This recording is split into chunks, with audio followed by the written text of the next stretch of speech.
Wow, what a lovely crowd. Thank you, everybody, for coming out here tonight. My name is Lin Yan, and I'm the executive director of the Foundation for the Revival of Classical Culture. And tonight we are celebrating Dr. King. We at the Foundation for the Revival of Classical Culture believe that all students should have the chance to know what classical culture is. And classical culture is comprised of the most inspired expressions in whatever medium of human creativity from all over the world. This is the common heritage of all of us and of all humanity. It belongs to the whole human race, and it is multifaceted. It is reflecting the unique, specific change and thought that propels human race forward. And contrary to its bad press, classical culture is always interesting and never boring. And we believe that the consistent practice of the highest form of culture, be it in music, in literature, or in science, is the best way to develop the intellectual and moral capability of individual, especially the young. And we believe that the practice of great art develops the creative faculties that is essential to producing future discoveries in science and that which propels human society forward. And we believe that this is applicable to all human beings, to all people all over the world, regardless of your background. Now, we believe that the combination of musical education with science, singing in different languages, learning the language of notation, discovering the meaning of music and the words that comprise the songs, and the many other aspects of the practice of music concentrates and expands the development of the mind. And it is the quickest way to restore a student to restore students' attention span, develop their language capabilities and their capabilities in other areas that is not specific to language or music, but to the sciences as well. So with your participation, we hope, and with your enthusiastic participation, actually, we hope, we can make classical music and classical culture the mental property of young people all over the world, and in America specifically. At this moment, I'm going to introduce three very special individuals, starting with the president of the board of directors of Holland Opera Theater, Edwina Meyer Lynch.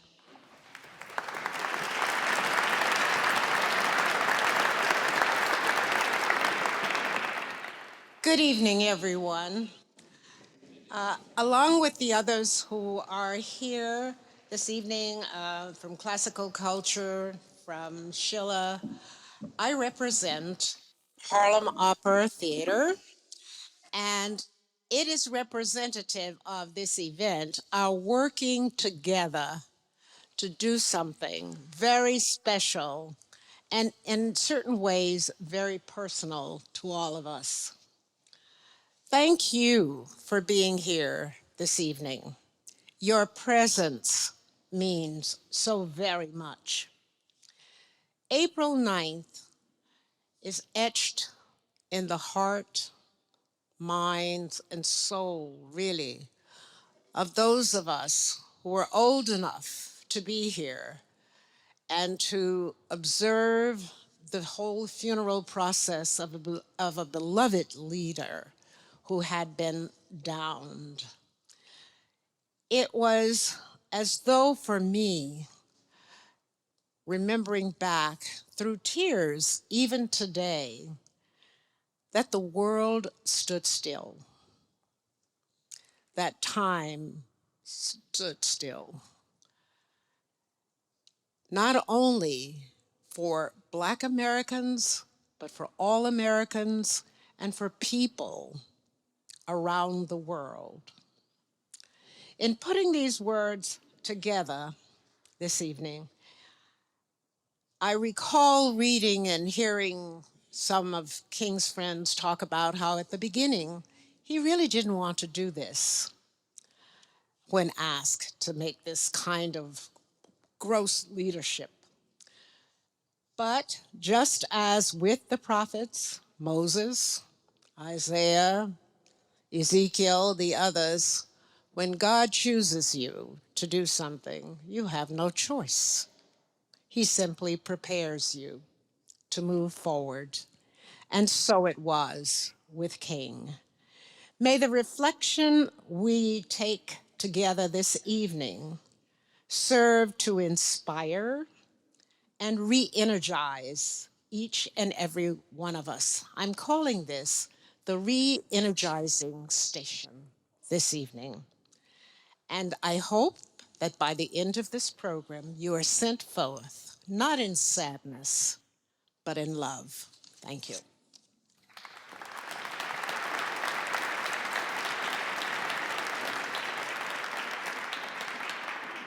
I need to say a thank you to St. Bartholomew's for having us here, for letting us have this event here. The next person to speak is Mr. Dennis Speed from the Schiller Institute.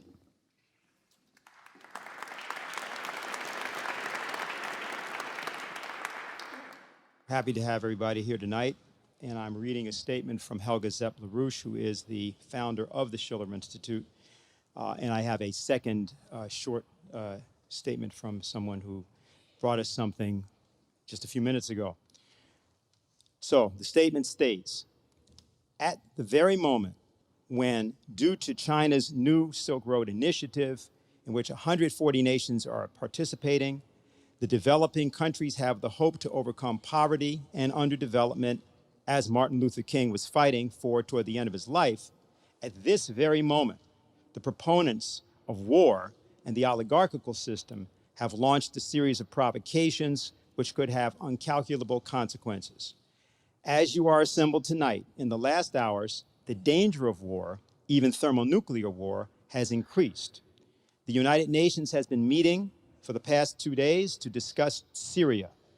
The very existence of world civilization hangs on whether the world's leaders in China, Russia, the United States in particular, now together find a way out of the old paradigm of war and geopolitics. There is an ongoing effort by the proponents of the old paradigm to escalate a confrontation with Russia and China, to create a climate where it is supposed to be impossible for the United States to work with China and Russia to address the great existential issues of mankind. Yet, in the darkest hours of the Cold War in 1963, President John F. Kennedy, who had just barely avoided nuclear war in the Cuban Missile Crisis, found a way. The Soviet Union and the United States should jointly explore space. Kennedy said, mankind must put an end to war, or war will put an end to mankind. 50 years ago, another great man, Pope Paul VI, said that economic development is the new name for peace. The only way to commemorate this 50th anniversary of the assassination of Martin Luther King is by recognizing the fight between the old paradigm, whose proponents killed Dr. King, and the new paradigm, and then do everything in our power that at this precious moment, when all his dreams could be fulfilled, we not miss this moment. That's that statement. And I now want to just call your attention to something that just came to me. And some of you know the story behind this. It's a short letter from Dr. Martin Luther King to a man by the name of Dr. Emile Naclerio. And the letter was written on January 6, 1959. As some of you know, Dr. King had been stabbed in Harlem. And that was in 1957. And he had almost lost his life. Had the wound been just slightly an inch over, he would have bled to death in his own blood. And so he writes this letter. Ever since leaving New York, I have been intending to write you at least a note to express my great appreciation to you for all that you did to preserve my life. Your skilled surgery, coupled with your genuine concern for me as a patient, combined to bring me from a very low ebb in my life to blooming health again. Please know that I will remember your gesture of goodwill so long as the cords of memory shall lengthen. I hope you have received our gift by now. It is simply a little way to express our gratitude to you for all that you did to ease the load of a difficult period in our lives. With best wishes to you and yours for health and happiness in 1959, I am sincerely yours, Martin Luther King Jr., and it's written to Dr. Emil Naclerio, and his son is here with us tonight. Are you here, sir?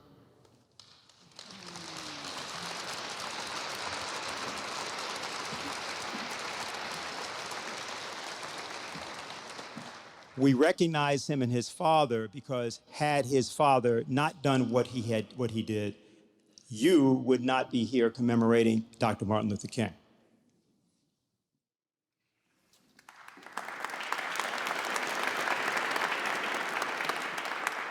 And we're here not only to commemorate Dr. King, but to celebrate his immortality.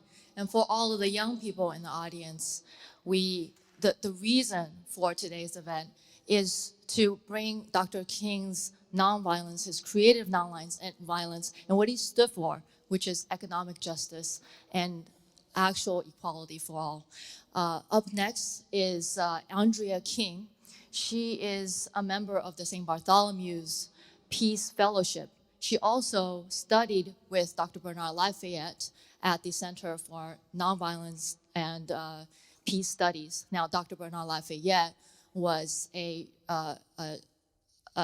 lieutenant of Dr. King's and was one of the founders of the Student Nonviolent Committee, and he was with Dr. King up until 3 hours before Dr. King was killed.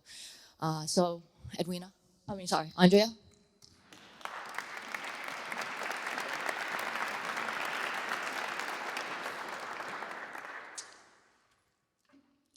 I regret I'm unable to participate today's in Dr. Martin Luther King's Jr. commemorative event as has been scheduled. Pressing matters, including the recent death of a colleague, have intervened to prevent me from being present today in New York City. About a half a century ago, Dr. King repeatedly said to me and all who listened, the choice is no longer violence and nonviolence. The choice is between nonviolence and non-existence. I was 27 years old when Dr. King told me to take nonviolence international. There are two ideas I would like to impart to young people who want to do what Dr. King movement did. First, whether it's North Korea or North Vietnam, America has no intrinsic enemies that cannot be addressed through dialogue. We need a bridge in China, a bridge in Russia, and we need to remember what John Kennedy said. Mankind will put an end to war, or war would put an end to mankind. America, China, Russia, Europe, and all nations should initiate a crash program bigger than our mobilization for war to eliminate poverty worldwide in the next 12 years. That's twice as long as the Second World War. Mankind has to wage peace rather than wage war. That is the difference between a protest and a movement. Is that a movement, people make up their own songs because they are free in their minds, no matter what may be their material condition.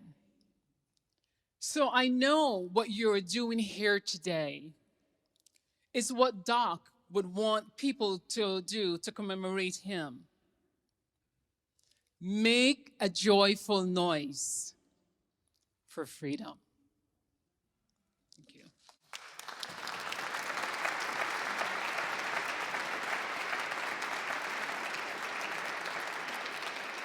I would ask everybody to turn off their cell phones at this moment.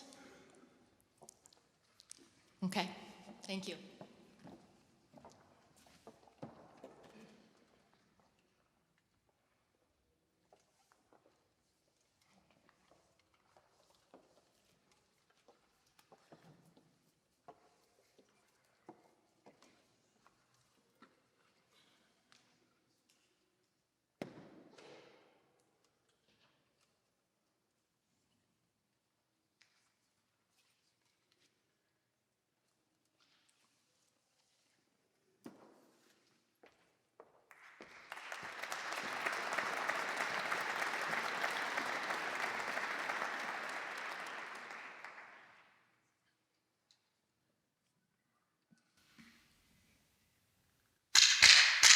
Get 'em in, get 'em in.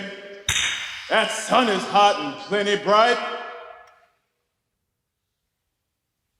Let's get down to business and get home tonight. Bid 'em in. Auctioning slaves is a real high art. Bring that young gal, Lord, she's good for a start. Bid 'em in. Now, here's a good buy.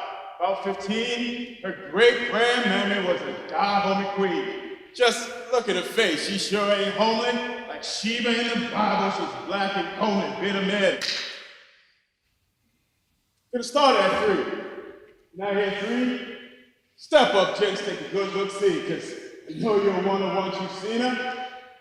She's young and right, like a very good breeder. Bid 'em in. She's good in the field, she can sew and cook. Strip her down, Roy, let the gentleman look. She's full up front and ample behind. Examine her teeth if you've got her mind. Bid 'em in.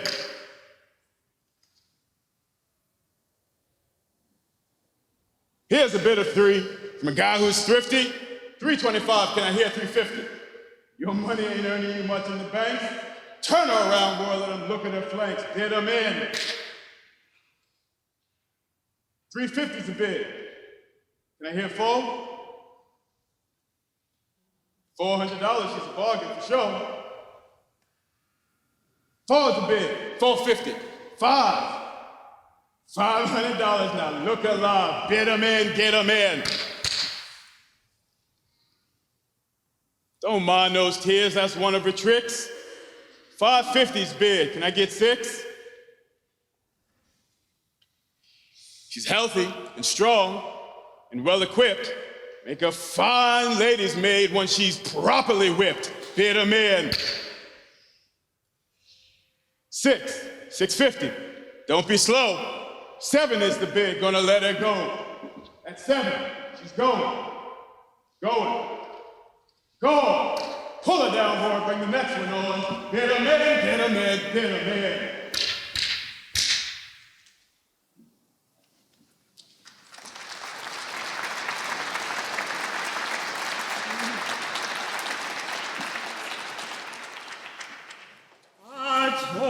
Jesus, it would be all right if he changed my name.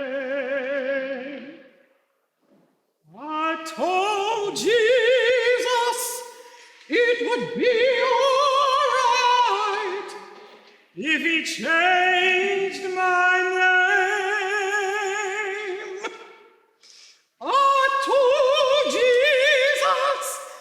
It would be all right, be all right, be all right. I told Jesus it would be all right if he changed my name. Jesus told me the world would turn against me if he changed my name.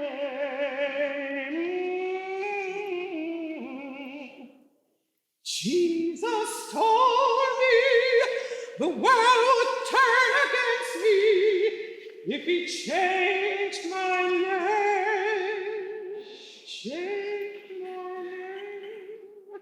But I told Jesus it would be all right, be all right, be all right.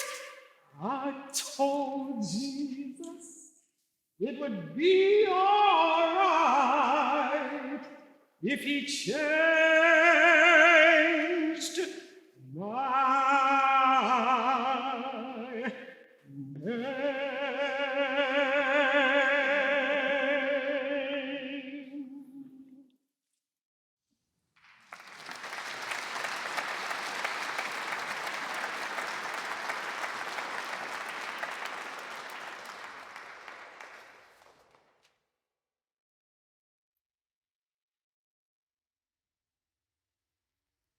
My grandfather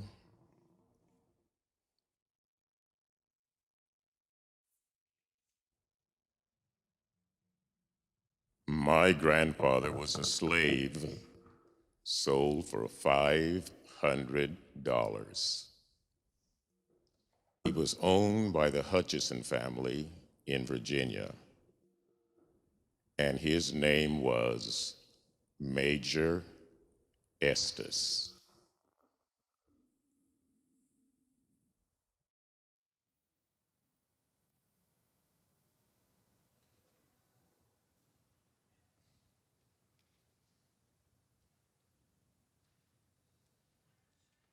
Slavery of the body and slavery of the soul are two very different things. Sometimes slaves are kings, and kings are really slaves.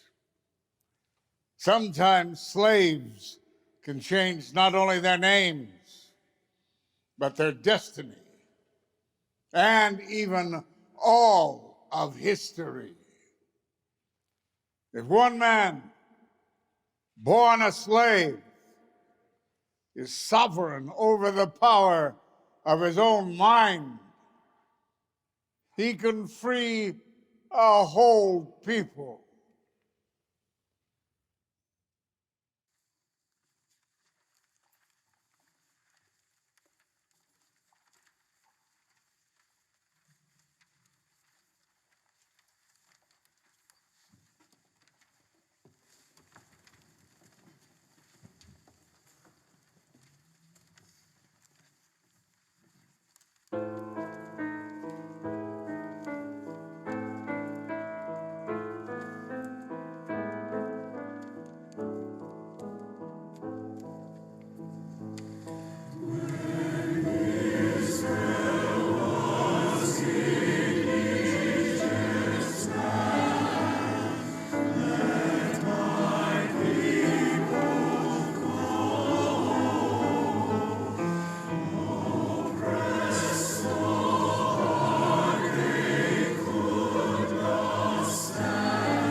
The time, 1865, the conclusion of the American Civil War.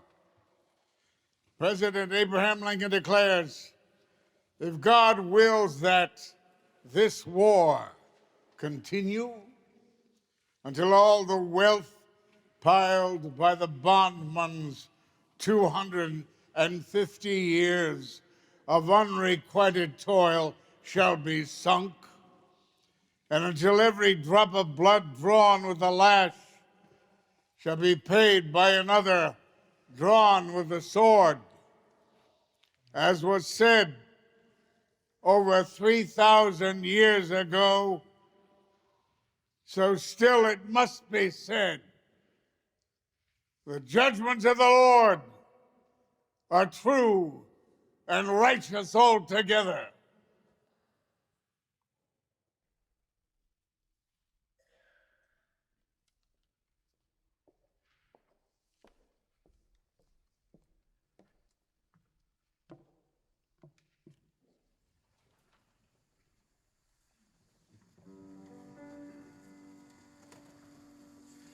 Yes, we'll rally round the flag, boys, we'll rally once again. Shouting the battle cry of freedom. We will rally from the hillside, we'll gather from the plain. Shouting the battle cry of freedom. The Union forever, hurrah, boys, hurrah. Down with the traitor, up with the star, while we rally round the flag, boys, rally once again, shouting the battle cry of freedom. We are springing to the call of our brothers gone before, shouting the battle cry of freedom. And we'll fill our vacant ranks with 1,000,000 free men more, shouting the battle cry of freedom. The Union forever, hurrah, boys, hurrah. Down with the traitor, up with the star, while we rally round the flag, boys, rally once again, shouting the battle cry of freedom. We will welcome to our numbers the loyal, true, and brave, shouting the battle cry of freedom. And although they may be poor, not a man shall be a slave, shouting the battle cry of freedom. The Union forever, hurrah, boys, hurrah. Down with the traitors, up with the star, while we rally round the flag, boys, rally once again, shouting the battle cry of freedom. So we're springing to the call from the east and from the west, shouting the battle cry of freedom. And we'll hurl the rebel crew from the land we love the best, shouting the battle cry of freedom. The Union forever, hurrah, boys, hurrah. Down with the traitors, up with the star, while we rally round the flag, boys, rally once again, shouting the battle cry of freedom. The Union forever, hurrah, boys, hurrah. Down with the traitors, up with the star, while we rally round the flag, boys, rally once again, shouting the battle cry of freedom.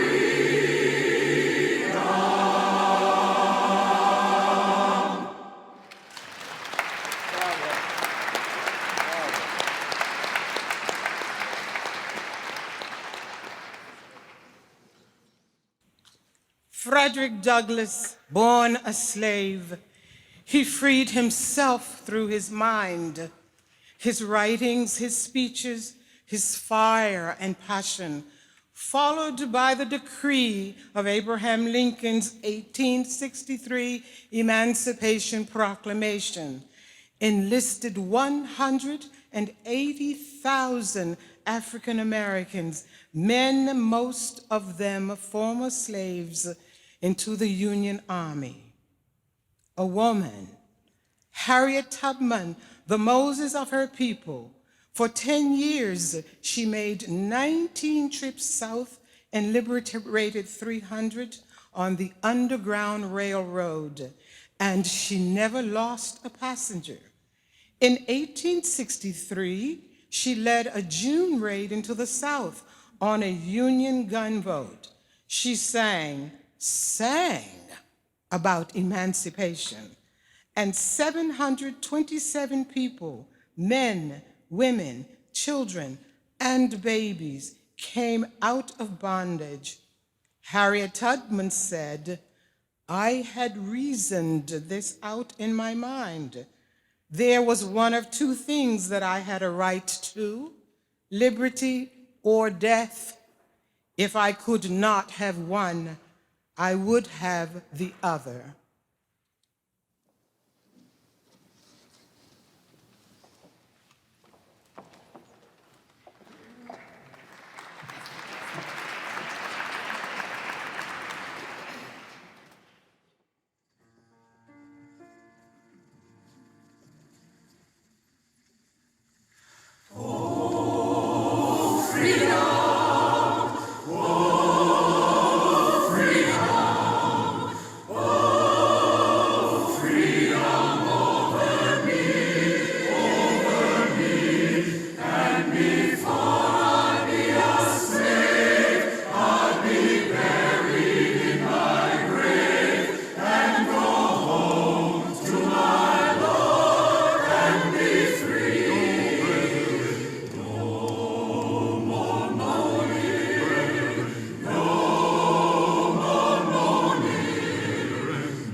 Time, 1865.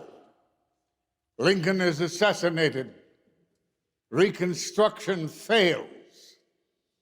The Ku Klux Klan is suppressed by President Ulysses Grant, but resurges in 1915 under President Wilson. 26 years later, in 1941, President Franklin Roosevelt's America goes to war against fascism. Returning veterans, black and white, look at the American South with new eyes. Some see the eyes of faith. The preachers of the South were called God's trombones by James Weldon Johnson. Lynchings, cross burnings, dynamiting of houses, even the burning of their own churches became the topics for their weekly sermons. The voice of the preacher, whether ordained or self-appointed, whether male or female, was the voice of Joshua, the voice of music. A young preacher born in 1929 would speak a music of America that said, again and again, we must rise to the majestic heights of meeting physical force with soul force. The walls of injustice would come tumbling down, not with a hammer, but with a horn, God's trombone.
King Jesus lit the candle by the waterside to see the little children really baptized. Honor, honor unto the dying Lamb. King Jesus lit the candle by the waterside to see the little children really truly baptized. Honor, honor unto the dying Lamb. Oh, run along, children, and be baptized. Such a mighty greeting by the waterside. Honor, honor unto the dying Lamb. Oh, run along, children, and be baptized. Such a mighty greeting by the waterside. Honor, honor unto the dying Lamb.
I keep so busy praising my Jesus, keep so busy praising my Jesus, keep so busy praising my Jesus, ain't got time to die, 'cause when I'm feeling the sick, I'm praising my Jesus. When I'm healing the sick, ain't got time to die, 'cause it take all of my time to praise my Jesus, all of my time to praise my Lord. If I don't praise him, the rocks gonna crowd. Glory and honor, ain't got time. Lord, I keep so busy working for the kingdom, keep so busy working for the kingdom, keep so busy working for the kingdom, ain't got time. 'Cause when I'm feeling the poor, I'm working for the kingdom. Yes, I'm working when I'm feeding the poor. Lord, I ain't got time, 'cause it take all of my time to praise my Jesus, all of my time to praise my Lord. If I don't praise him, the rocks gonna crowd. Glory and honor, ain't got time to die. Now, Lord, I keep so busy serving my master, keep so busy serving my master, keep so busy serving my master, ain't got time to, 'cause when I'm giving my all, I'm serving my master. When I'm giving my all, Lord, I ain't got time, 'cause it take all of my time to praise my Jesus, all of my time to praise my Lord. If I don't praise him, the rock's gonna crowd. Glory and honor, ain't got time. Now won't you get out of my way, let me praise my Jesus. Get out of my way. If I don't praise him, the rock's gonna crowd. Glory and honor, glory and honor. Lord, I thank God, oh Lord, to Zion.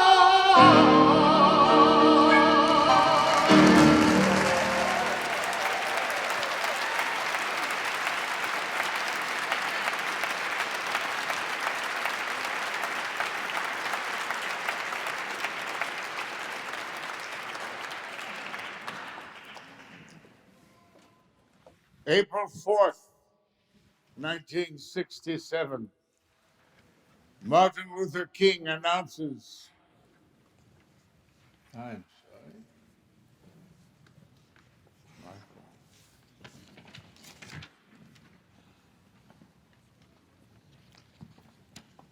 I apologize. The year is 1955. Martin Luther King leads a successful bus boycott in Montgomery, Alabama against segregation. Students utilize his approach of nonviolent direct action at lunch counters, movie theaters, and city swimming pools. In 1963, he is joined by labor leaders, especially the United Auto Workers in Detroit, in a march for jobs and freedom. It is the largest demonstration in American history. For jobs, for freedom, and for the soul of Washington, D.C. For Martin Luther King's whole youth, Franklin Delano Roosevelt had been America's president.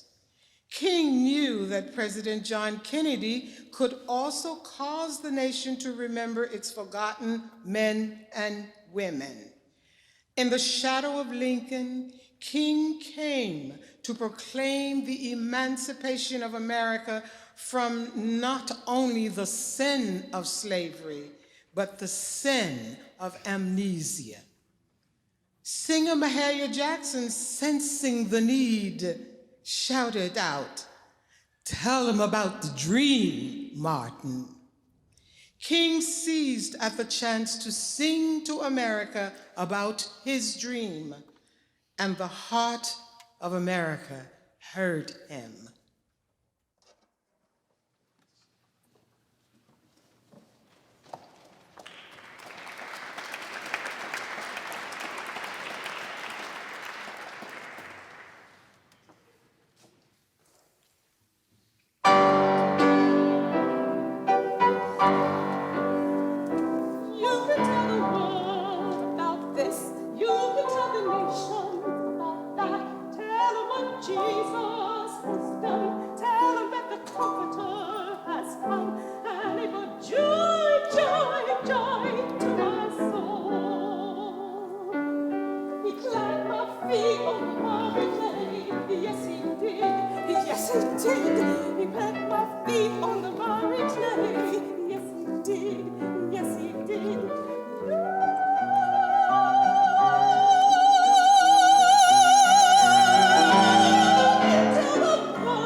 April 4th, 1967.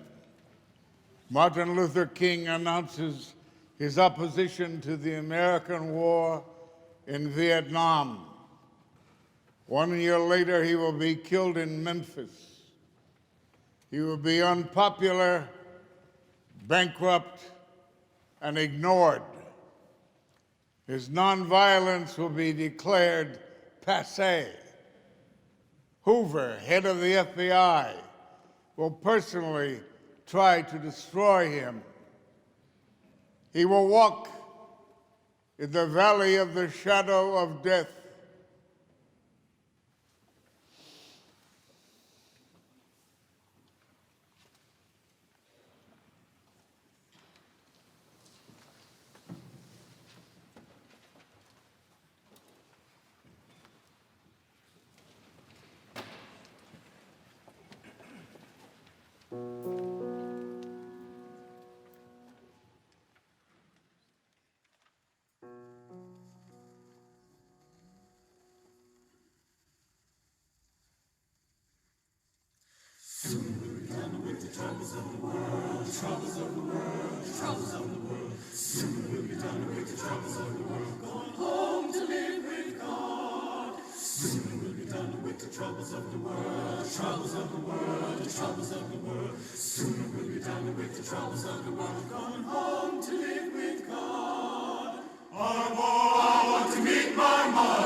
The dark night of the soul.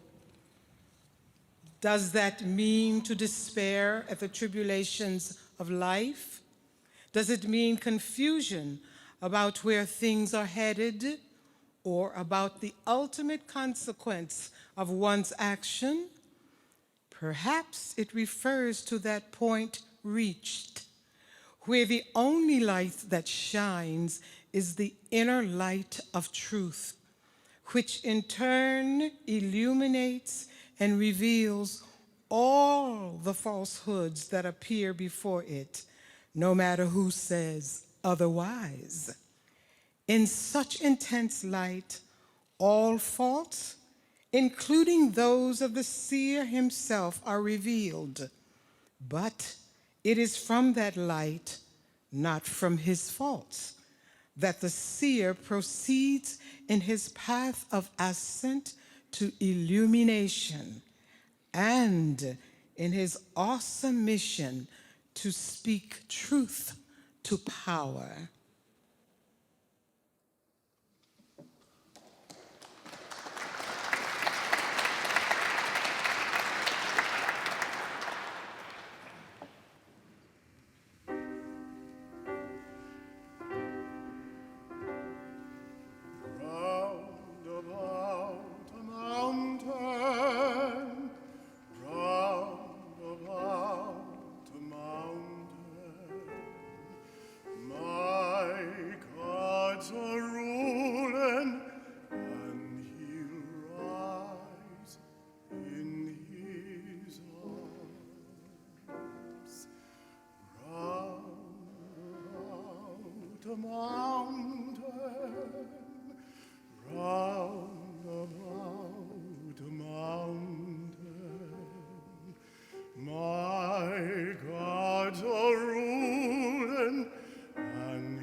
But you leave your hearts behind. The Lord loves a sinner. The Lord loves a sinner man. The Lord loves a sinner, and He'll rise in His arms. Round about a mountain, round about a mountain, my God's a ruin, and He'll rise in His arms. And going round the mountain, there I'll think of my stand. I heard the voice of Jesus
April 3rd, 1968.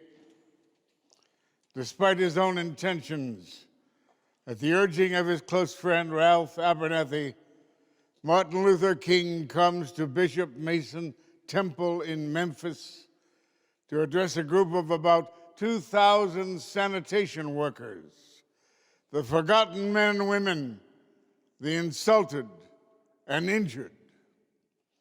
What occurs when King speaks that night, toward the end of his unprepared remarks, is best understood by the words of German theologian Dietrich Bonhoeffer. We must be ready to allow ourselves to be interrupted by God.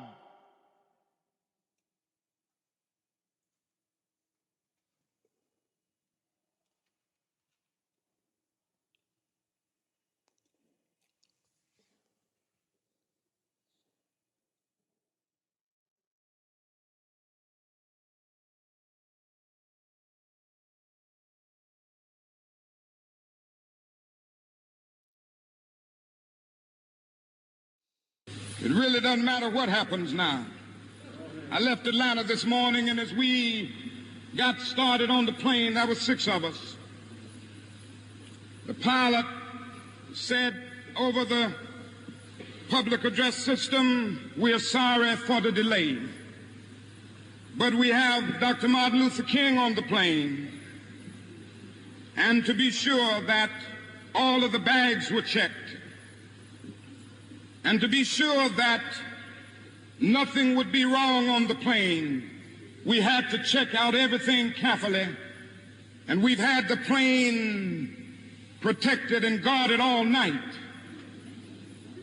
And then I got into Memphis, and some began to say the threats, or talk about the threats that were out, or what would happen to me from some of our sick white brothers. Well, I don't know what will happen now.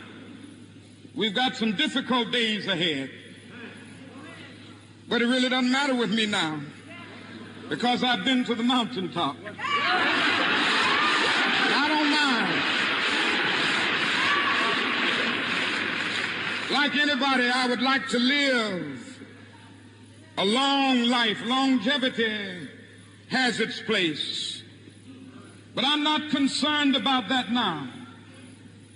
I just want to do God's will. And he's allowed me to go up to the mountain. And I've looked over and I've seen the promised land. I may not get there with you, but I want you to know tonight that we as a people will get to the promised land.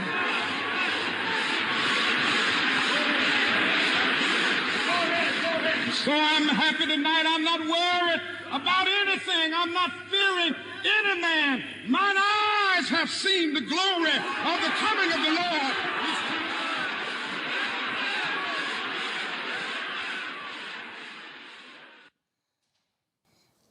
They led my Lord away, concluding with the tell me where to find him, where that time, that place, that world, where that voice, where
committed himself to the evening before.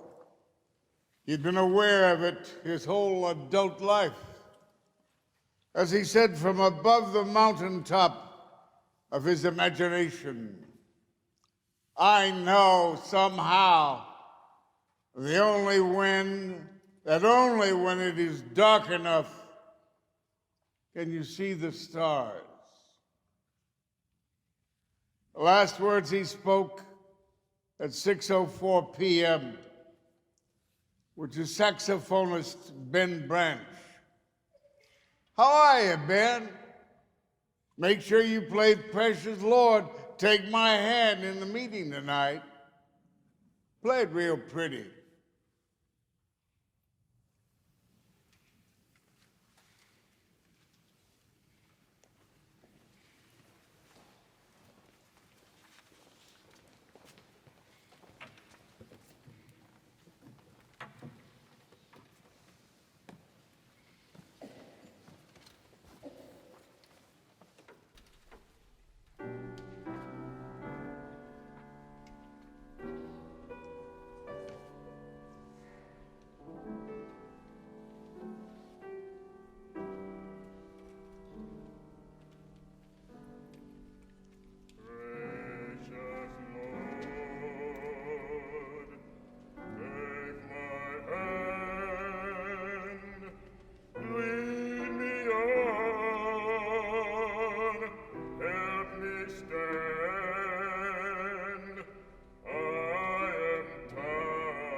If I can help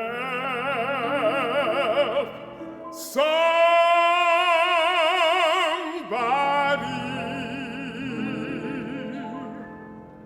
as I pass,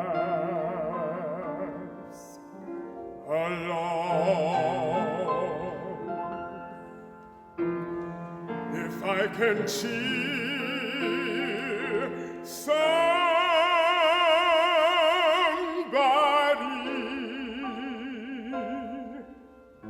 with a word or a song, if I can show somebody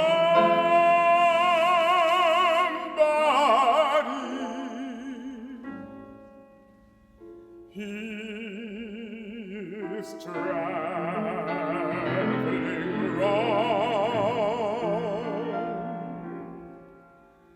then my living shall not be in vain.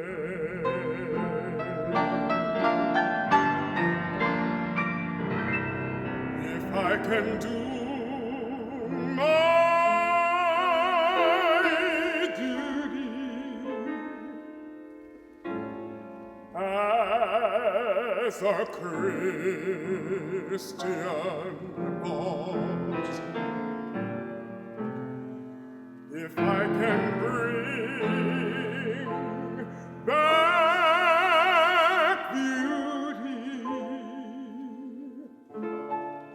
to a world abroad, if I can spread the message that the Master taught, then my living shall not be in vain.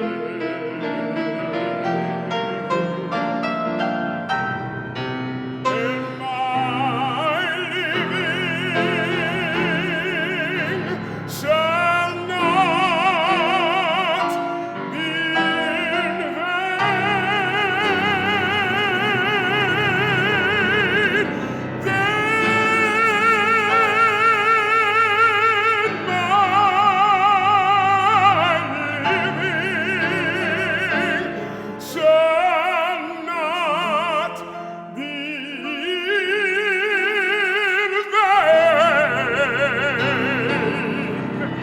If I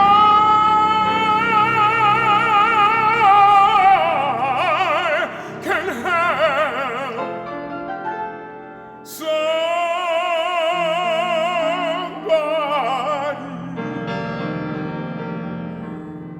as I pass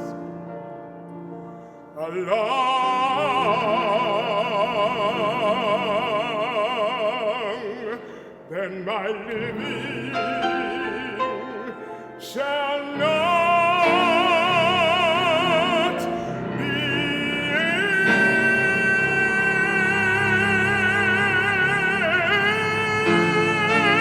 vain. My living shall not be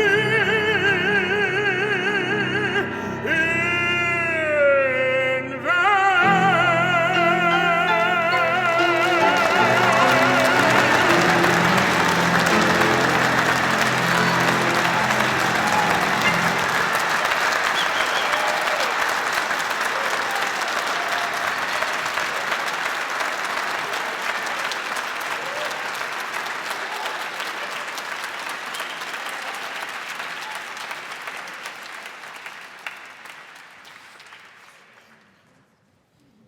50 years away, now memories may dim, but the voice is still there.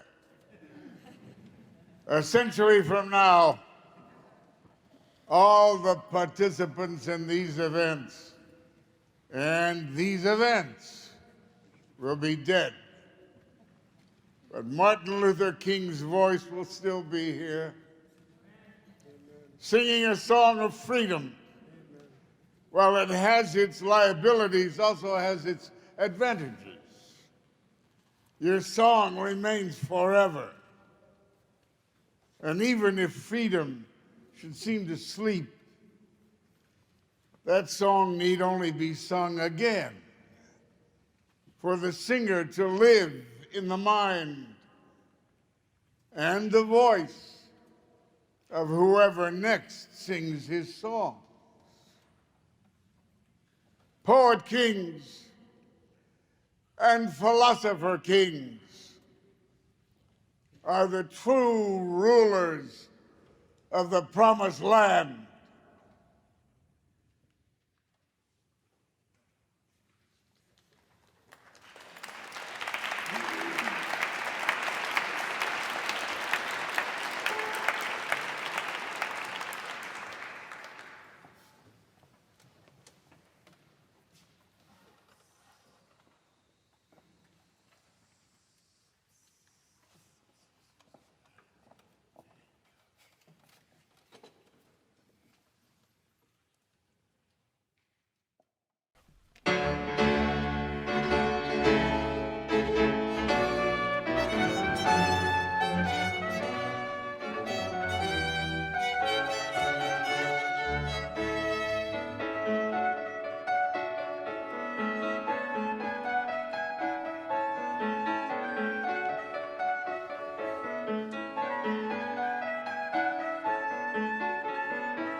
A special round of applause for Dr. Roland Carter.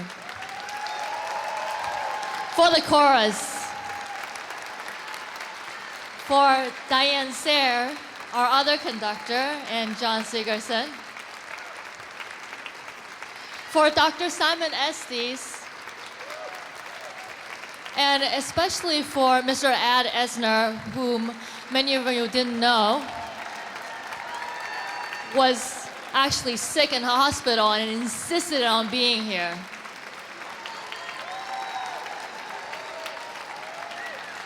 And thank everybody else for being here. Everyone here, thank you very much.